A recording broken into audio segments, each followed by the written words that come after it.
right, welcome back to another episode of Up in the Air.stream. And in this episode, this is the part 2 of the Cerbo GX install. And it's another day, and we've got some more parts in. So I'm excited about that. And I do recommend, like, we have a solid 3 weeks between the trips that we've taken. We just got back from Nashville, Tennessee. And check that video out if you have not seen it. I have some good footage of some of the honky tonks and music that we listened to on that episode. And also Three Rivers Campground, or correction, Two Rivers Campground. I always want to call it three, but it's Two Rivers Campground there near Opryland Mills. And we do a nice little review of that campground that we've been going to for years. But to get back on track, I wanted to start off by showing you a detail in case you are basically navigating to part 2 right away, and obviously you need to go back to part 1 if you haven't seen it.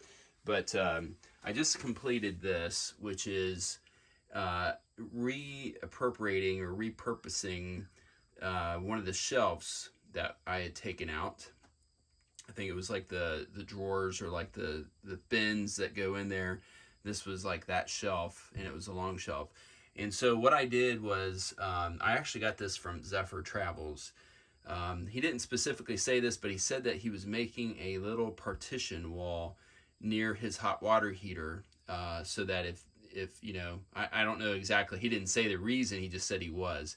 And that made me think, and it goes to show you where you should really diversify in the people that you listen to, or because even though you may not agree with everything that they say, and I'm sure you're quick to say it in the comments, sometimes for good reason, that it needs to be pointed out. And it's, you know, comments are comments. It is what it is. But, you know, diversify your watching and your learning. And that, a lot of times you'll pick up some really good ideas. And I told my wife, I said, you know, I was watching him, and there's some things that I didn't like that he was doing. But this is one of the ideas that he thought was necessary, was to make a little partition wall. And the reason why is, if it's not so obvious, is these fittings, and especially if you're going down the road, which you are, they can fail quite easily. And, you know, the last thing that you want is for one of these fittings to let loose, and then the Cerbo GX is going to be mounted right over there. And so, and there's actually going to be a battery right here. So we don't want that to happen. And so what would happen, you know, in this case, now that we've created this little partition, is we would have basically where it wouldn't spray directly on it. And I think I actually am going to take this one step further, and I'll show you here in a minute. I am actually going to cut a piece of Kydex and make like a little lid on this too, so it actually has like a roof or a deflector. And so let me do that next, and I'll show you that as well. All right, so there's our little deflector in place. And nothing fancy, just 4 screws to hold that in there. I might need to get in there at some point in time to, you know, do some fittings or something like that, or fix the plumbing leak that maybe occurred. So don't want to make it too, you know, closed up by any means. So 4 screws to get me back in there. And then we're going to mount the Cerbo GX over there, as I previously mentioned, and I put one of those cable races there as well. So I am excited the fact that Cerbo GX has arrived, and this is the Mark II version. And the big difference with the Mark II version, as you can see there in the photo, it doesn't say Mark II anywhere on it, but you'll know you have a Mark II because it'll have VE Can 1 and then VE Can 2. Previously it was like a different type of bus. But they've figured out that the VE Can networks are more useful, or maybe it's newer technology for them or something like that. Like I said, it won't say Cerbo GX Mark II on it. You will pay more for the Mark IIs right now, because they are trying to clear out the old stock of these, and the Mark IIs are more desirable, so that's why the price is higher. And I will give a plug, and they gave me some nice stickers in here. I won't show you the stickers because they're just stickers, but they did give me some nice stickers as well. This is the place to go for really probably filling a lot of the gaps that I am not showing you on how to do this project. And so I think it's a good time. Probably should have showed you this from the very beginning, but it is a good time now that I have a box and show you, you know, they shipped it quick. The pricing is pretty much the same as everybody all around. Yeah, you can find things slightly cheaper, but these people are really committed. Nice folks on YouTube. They have a nice business, several professional installers that they employ. And so it's a nice little family-owned business that they are making some really high-grade videos. So that is something that I really encourage for you to check out and watch pretty much all their videos. And almost all of them are applicable to this project as well. All right, so moving on. I do have one of the computer fans installed, and that's the one that will suck air, or push air, I should say, into the compartment that the multi-plus is going into. And then the next one is going to be located right there, and that is going to pull air from the compartment, the storage compartment on the front. Now, one thing I'm going to show you in a later segment is I am going to also make holes on the other side here. I'm going to take, once I button this side up and get rid of all these tools, then I'm going to take the lid off of this side and make access, and then put that same professional car grill is what they call it. It's like an aluminum mesh with the holes, and you can match it up exactly, so I recommend you do that. And I'll put that product up on the screen. It's probably pretty universally used within the Airstream factory. They probably get in huge sheets or something, you know what I mean, and or huge rolls. So I'll put that up on the screen, that way you can match it up. But there's also, the reason for that is because just like this side is vented, or slot vented to keep the condensation down underneath your mattress, this side is done as well.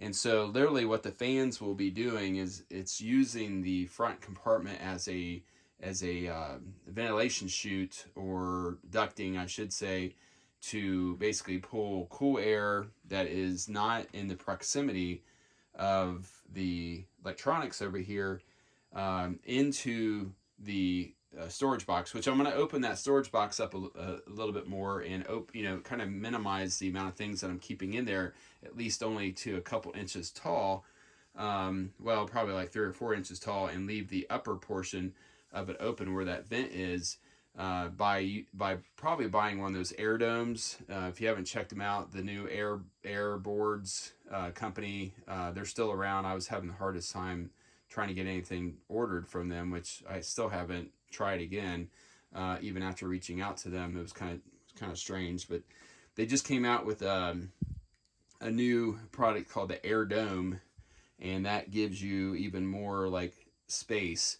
So between the front compartment where the batteries are located no longer being needed for the batteries, that's where the macerator is going to go, and then all the hoses for the macerator are going to go up on the air dome. And so that's going to free up a lot of space in the dry bag that we have those products located in, or that particular gear located in. Will also open up that front compartment and allow for there to be more airflow across this storage compartment that's located underneath this drawer here. All right, so, and there's even some dead space underneath there. I'm going to try to figure out what I'm going to do with that as well. All right, so I'm going to install that fan. I'll show you that. I'm going to get the servo going, and then we have a lot of details here to show you, including so that way if you think like, okay, well, I kind of get the gist of this, including this red lamp here that is going to be located somewhere like right there. Get you in frame, like right there underneath the AC unit, and I'll just keep that a mystery on what we are going to indicate with that lamp. And it's also going to be a flashing lamp, so I bought a blinker unit, and I'll put that up when we get to that as well. So yep. All right, so we have the other fan mounted, and wasn't prepared, sorry about this. Let me get the light here. And I wanted to share this with you because, you know, this is like a 140 millimeter fan that we're using here, computer fan. And like I'd previously mentioned in the previous video, they come with this special 4-wire or 4-pin plug. And I'm going to show you here in a second how we end up connecting that and utilizing some adapters. But what I wanted to show you was how I basically took some of these L brackets and doubled them up to span the distance between this mesh opening here, and then also I put some rubber grommets between the back side of these bolts with the lock nuts on there as well, so you don't have to like super tighten them down. You can just you can let the lock nuts lock the bolt without the tension, but there is some hard rubber grommets on the back side of the fan, and that's going to act as some sound isolation is what that's going to do. And then further, I used double-sided tape to put this in place before I drove the screws in. And that's also something I wanted to show you is like a little helpful tip here is, you know, and sorry about spinning you around so much, but, you know, whenever you're mounting this stuff up inside cabinets and stuff like that, it can be tedious to get it nice and level. Obviously, you can make your pencil marks to make sure that you have it level in the cabinet, or square, I should say, in the cabinet. But also, you know, use some double-sided tape to place the component there, and it also gives just a little bit of shock protection, in my opinion, because it's not flush mounted on there, and just the slightest amount of air gap behind it as well, so that it's not smack up against, you know, the cabinet. The cabinet is not going to give it any type of heat sinking, you know, capability whatsoever. So yeah, that way you have two hands to hold your screw, and also, you know, use your 1/4-inch impact to drive the screws and mount the cabinet, and you can actually set this very accurately before you put your screws in. Alright, so this is a good time to give you guys an update. First off, I'm going to show you the fan setup and talk to you a little bit about it. Took a lot of different parts and a couple days worth of next day Amazon deliveries to make it happen. But I'm going to try to, with best attempt here, flip you around and give you some shaky camera work here, but it's going to be all worth it. Not really, but anyway, so like I'd showed you before, there's my fan mounts. Now these fans, like I said, they go into like a 4-pin, you know, wiring harness. And then down here, and I'll pop it up on the screen in the Amazon cart, is the 12-volt to USB adapter. And it actually comes with 2 leads. So if I want to add like another 2 of these fans, maybe on the other side I can use like a USB extender cord, and then use these Y harness adapters that I'd showed you previously, that these 2 fans plug into. It's like a Y harness, and but this will power easily all 4 of those fans, because this is rated at 3 amps max, and these fans are literally drawing like 0.02 or something like that of an amp. So very minimal. Just have it wired right in here into the fuse block. Obviously, I'm going to put the cover back on the fuse block here, but yeah, you know, it's tight in here.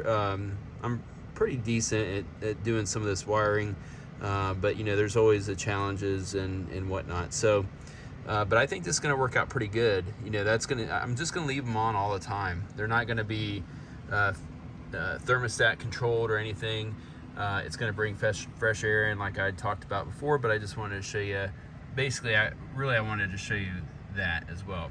So we've made some progress here, and let me grab the light here to show you. I'm kind of forgetting some of the things that I'd already showed you, so I hope I'm not repeating myself too much here. But we have the Cerbo GX in there, and I'm going to prop that light back there, and I put it down maybe just a hair down further on this wall than I should have, because I need to, you know, plug these little leads in underneath there for the relays, and you know, they're kind of hard to get to. If I hadn't double-sided taped this on the wall, I could easily just like take it off the wall and flip it towards me so I could see what I was doing. But of course I double-sided taped it. Now they do have like these removable blocks down there, and you know, you can take those off there. I just, you know, to keep from maybe messing up the connections there, I'm just basically just pushing things up in there underneath and kind of getting on my back and looking up. So that's something to keep in mind. You're going to want to have good visibility of the bottom side and the top side. I have really good visibility of the top side, and that is where the majority of the connections will be made, as far as the VE direct connections up here, the network cables and stuff like that. But we're really kind of operational right now, and maybe I'd already said it before, but these cable races are pretty nice. Now that cable there could not be shortened, so if you're thinking I was just kind of lazy there, that is a thermometer, and I believe it may be calibrated for that particular length. I don't know if that's the case or not, but I'm not going to shorten it just in case the resistance is calibrated for that, or the sensor itself. So, but you can poke wires in and out of these cable races, and this isn't really how they're designed to be used, though it does work pretty good, because obviously you can't put the covers on them anymore when they're bent kind of weird like that. You can notch these cable races out, or just like cut, you know, a finger out to allow a wire to drop through freely. But I kind of like how it just kind of wedges them in there, and you know, I have the protector on there, the split loom, so that's working pretty good as well. So the next thing we're going to do is we're going to wire a light with a blinking circuit that will trigger. It'll be triggered by relay 1, and it's going to be triggered when the temperature of the fridge is out of range. So that is the next part. I'm like super impressed with the Cerbo GX. Like, the programming is super easy. You can sit here and geek out on it, and I think I don't know if I've even showed you guys this thing working already, but you know, it doesn't really have much going on right now because we don't have the multi-plus hooked up. But the one thing that you'll see, and we don't have our shunt hooked up, is the PV charger does show, and then it will show like the battery voltage, because it's actually taking the battery voltage from the MPPT controller, the solar controller, and just reading that as well.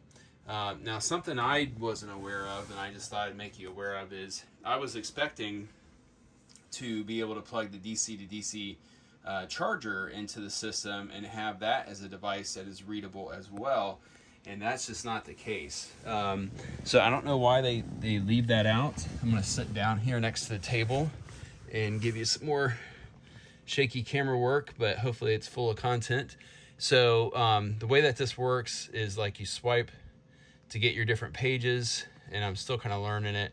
I think if you push on somewhere other than, yeah, then it brings up your menu, and then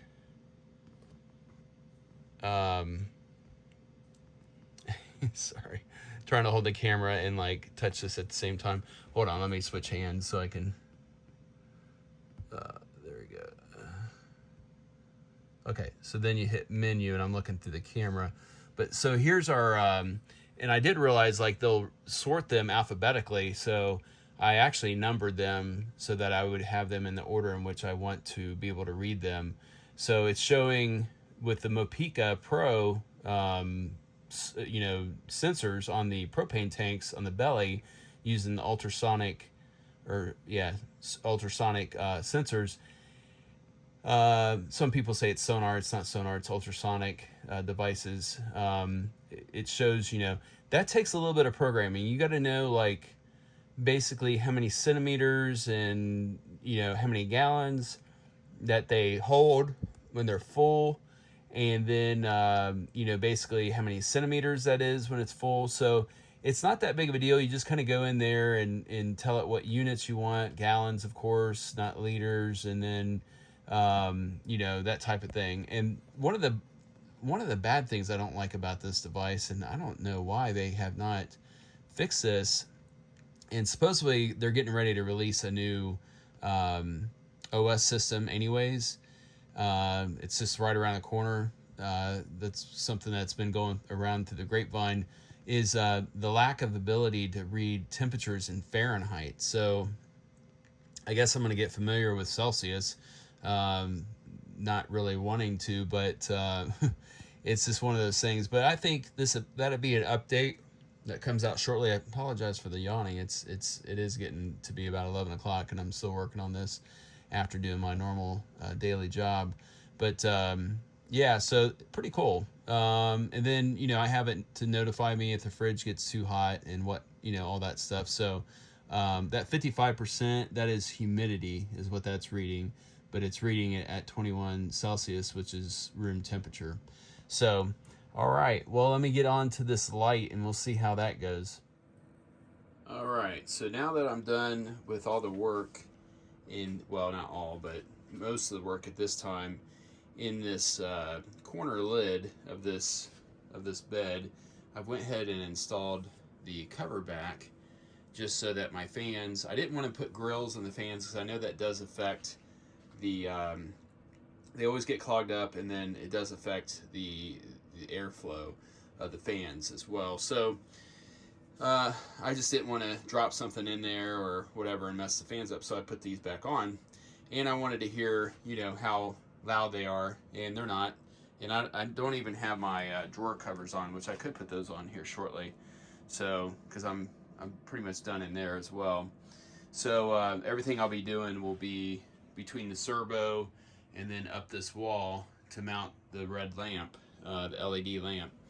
But I wanted to make note of this as well, and maybe it's because it's late in the evening, but just this whole compartment on here, it's just a total fail on Airstream's part because these handles don't normally come on there. So just be aware that, if you have issues with your solar controller, you're going to have to take these screws out, which I put them back in because it's pretty easy to take 4 screws out. It's not that big of a deal. However, this thing is wedged in there like you would not believe. And it took a lot of prying to get that dude out of there because of that rubber foam that's in the corner there that seals it off for the irregularity of the piece of wood to the Airstream inner shell. So just be aware. That's why I put the handles on there so I could get it out of there easier, because I didn't feel like using a screwdriver to pry this thing out of there. And it doesn't really sit in there all that well as well. But the idea that something might be on fire because the solar controller gets pretty warm in there, and then you have other electrical devices, as originally the inverter is in there as well, which actually produces quite a bit of heat as well. Hence the fact that it has 2 fans on it.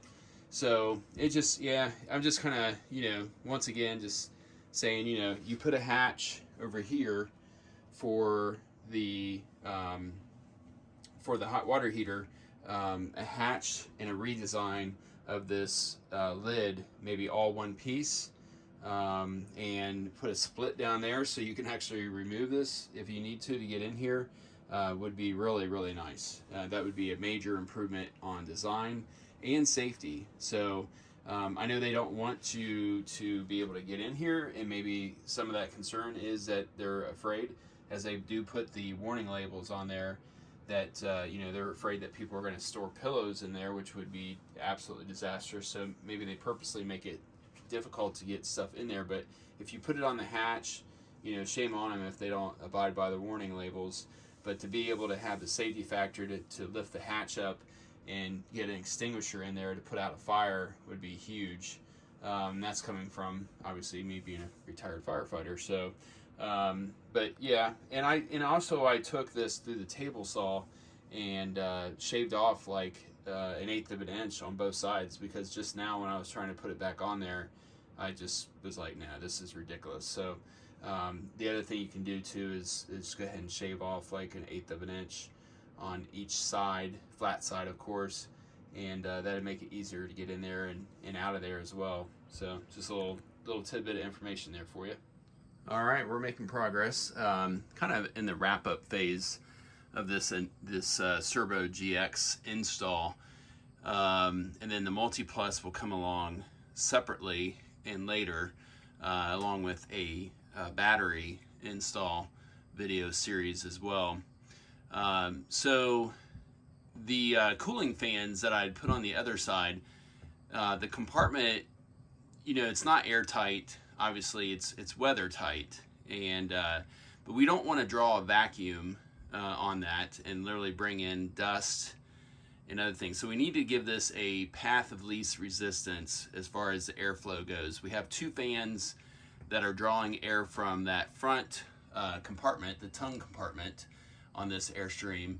And so what I've done, I've used the 4-inch bit, and then basically this is closed in. So you know, obviously that's the side that you want to put your grill on, and that way it's never seen except if you were to put your head in this side compartment here. This is like all the storage of the side, the driver's side compartment that is exposed once you take the bed platform off. And if somebody, you know, puts their head in there and looks down through here to see this grill being exposed, then just basically slap them in the face when they come out. So just kidding, but anyways, you know what I mean. It's just not a visible spot, so that's where you want to put it. And also it won't snag like any of your other front compartment bags and stuff. I keep bags in there for like our cords and things like that, so any sharp edges, this is the best place to put them. So with all that being said, we are going to have to put a hole in the bed platform as well, and we're going to put it in this corner. Obviously that makes sense, right? Initially I thought that I would have it draw from the vents that, let me spin you around here and make you dizzy, that are in the bed platform that we've taken off. And the cool thing about this bed platform is there's no unthoughtful screws that Airstream has put on the end, so we can actually take this out of here very easily. It's stapled, but it's easy to pop it up, so don't be scared. And then, you know, I know everybody's skill level. I'm not the most skilled person in the world, but just remember, if it doesn't really look all that good, and just blame Airstream on it. So, but no, take your time, you know, make things look great. This is the from the public, brought to you from the whatever, People's Republic of China. Is this, I'll pop it up on the screen too as well, but it comes in this roll, and that is, I've cut two pieces so that they match, and then you just want to use basically like some tin snips, and they can be either right hand or left hand, it doesn't matter, because you're just basically going along and sticking with the circles as you go. So this matches what's on the other side, so that's kind of nice, that it does match. So if you look in the compartment, it would look the same on both sides, except that's a square hole, but we don't need it to be any bigger than 4 inches, because that's what our fan is basically drawing or pushing into. So all right, well, I kind of really talked about this longer than I needed to, but I did want to make sure that I showed you the rest of the story, which was to put these vent holes to supply air as well. All right, so there is our vent. That's the positive part of this little segment of the video. And then the negative is more shoddy work by Airstream. Yeah, and God forbid they ever use any glue on anything. I mean, glue is so important in cabinetry making. It just really makes things nice. And I don't want them to put glue, you know, where it's going to be more difficult for me to take the lid off of this, but everything else could be glued. I mean, really, let's face it. And to some degree, I get it. Like, a lot of this stuff is formica'd, so I don't even know if you'd want to put glue. There is most likely some type of glue that would glue this stuff together really well. So anyways, enough about that. Here is the discrepancy. So I was like putting the bed platform back on, and if you haven't watched my bed straps video, that is what that bracket there is, where if you're tired of finding your oddly shaped twin bed mattress on the floor when you get to your destination, you can use these straps that are those straps right there to basically hold your bed from sliding off. But then I realized this thing is just like, it's not even attached to anything. Like, so those two screws were originally holding it to the bed platform, but so I'm gonna have to come back and I'm gonna have to drill some holes and attach it here, and then put some brackets to lift this end up here. And I'll use some of these. I just happen to have some little brackets here handy. So I'm going to use those little brackets there to lift that up and actually give it something that it's actually supported by. So that's ridiculous. That is absolutely ridiculous. I am so confident that that was not supposed to be that way, that there was supposed to be something that actually held that in place. So yeah, I'm going to bitch about it because it's just stuff like this that makes you mad when you get into these projects and you realize how things are just being thrown together. Also, that board there, if you notice, there's no way that board is supposed to be at that height. It's supposed to be up higher. Somebody has no access to a 6 foot level or 4 foot level that they could put from there to there and properly put that board there to support the bed platform at its correct height. Yeah, so anyways, all right, I'll fix this problem, and we'll probably end up wrapping up the Cerbo GX install. All right, there it is with the Froley system back in place, and as you can see, that is gonna work out just fine. That's gonna suck air underneath there and actually take probably any little bit of condensation that's underneath there. It's not going to hurt the electronics at all. So yeah, eventually somebody realized at the factory, I know I'm ranting about this, but somebody realized at the factory that they weren't going to grab any wood, so they knew there was an issue, yet they didn't fix it because they didn't put any screws along the wall there.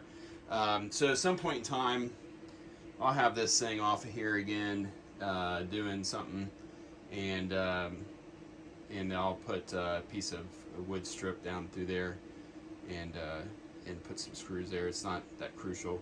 There'll be a day that we're living permanently in Florida, and I'll be bored and I'll think of it and I'll get in there and do it. But right now I got better stuff to do than to fix more stuff with the Airstream. I did put like a bracket. This is super solid now. You ain't pushing that around at all. I drove some screws in from down the side this way. They're all tied in. I put a bracket in that corner like as a gusset as well. So that thing is super solid all the way across. So good stuff. Next thing I'm going to show you is we are almost done here with this phase. As you can see, there is a hole in the wall, and then I have used a 1 1/4 inch hole bit, spade bit. I think that's what, yeah, is that what that's called? But anyways, I drilled a hole first where I wanted this lamp to go, and then I came in behind with this hole blade. And I'll pull it up. I forget what the name of those things are, because I don't want to, I forget what it is. I'll show it to you. How about that?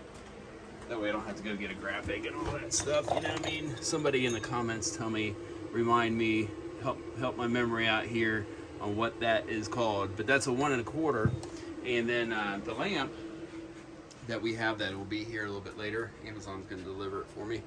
Is going to go flush in there.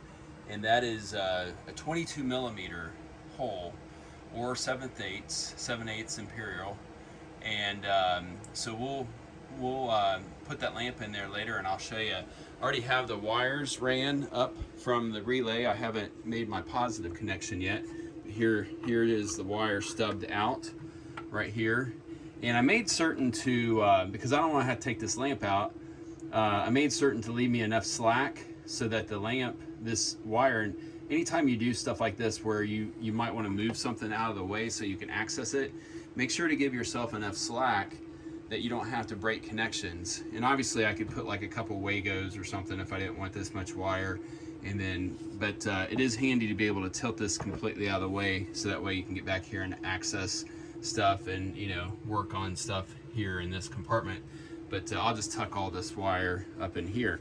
Now I set this hole in for the height where this wire does tuck up in here, because we don't want it down here because that's visible. So the lamp actually recesses. Now the reason why I had to go around with that spade bit, hopefully I'm not saying that wrong, is because you only have so much thread.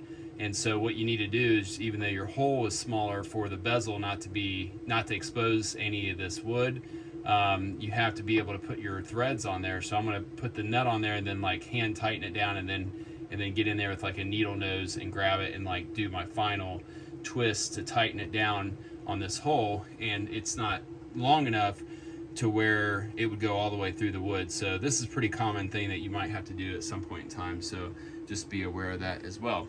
And then with all that being said, what that lamp is going to do, it is going to flash when the multi-plus compartment, or really all the electronics, maybe something is heating up too much, and instead of just accepting the fact that it's going to deregulate to protect itself, that lamp is actually going to flash.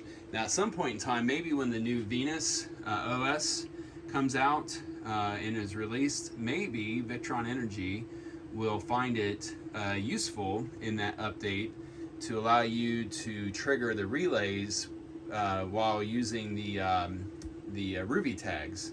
So that would be great, especially, you know, like even like if you could use the Mopica ultrasonic tags as well, sensors as well, to trigger something if you wanted to trigger like a tank or something. And I'm not really speaking so much for an Airstream, but you know, for other applications, especially like boat applications like bilges and whatnot.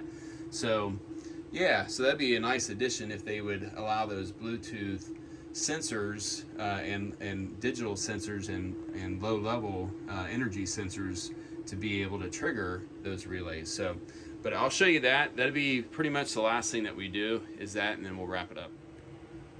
All right, I wanted to show you another thing for what it's worth. Just want to make sure this video is sufficiently long. So these are these nice little plastic buttons that you can get to cover up your screw heads, and they're used throughout Airstreams like crazy. The problem is like I noticed one of these was missing, so these pop right off. They don't have the caps that are captured like these that are much nicer, and they snap in much tighter. So what I'm going to do is I'm going to match both of these. I'm going to I already took that screw out, and I just wanted to show you. So I'm basically just going to match it. So something to keep in mind. Yeah, keep those in handy, because you'll have them fall off like crazy, and maybe that'd be something I do one of these days too, is kind of like retrofit all those as well, because those do pop out pretty easily. So all right, so we have the last bit of work done for this Cerbo GX installation, and that is just this red lamp, 22 millimeter, that I installed there that will flash. And you can actually even change the rate, the frequency of the flash, and how long it stays off, how long it stays on. So it's kind of fancy. That's just a little module, little flasher module that you can buy. I'll pop that up on the screen, and that's controlled by relay 1. And the Multi Plus will have its own relay as well, but I do like the Cerbo to be the one that controls this, just in case the unit's overheating. So that is the end of part 2, and there's no further parts after this. The next thing that we're going to be doing in regards to Victron Energy is later this fall, or sooner. Just depends on the timing of when we get our batteries from Epic Batteries, EPOCH, and we'll be getting that Multi Plus going. We can't install the Multi Plus now because we only have 200 amp hours of Odyssey AGM batteries, which is really only equivalent to like 100 since they're AGM batteries. So I appreciate everybody sticking with me. If you've watched both part 1 and part 2, make sure to like the video if you found good value out of the video, and also hit that subscribe button so that you will be notified of future videos, and hit that notification bell to make sure that you're notified of future videos. And appreciate everybody watching. Everybody be safe and get out there and have some fun.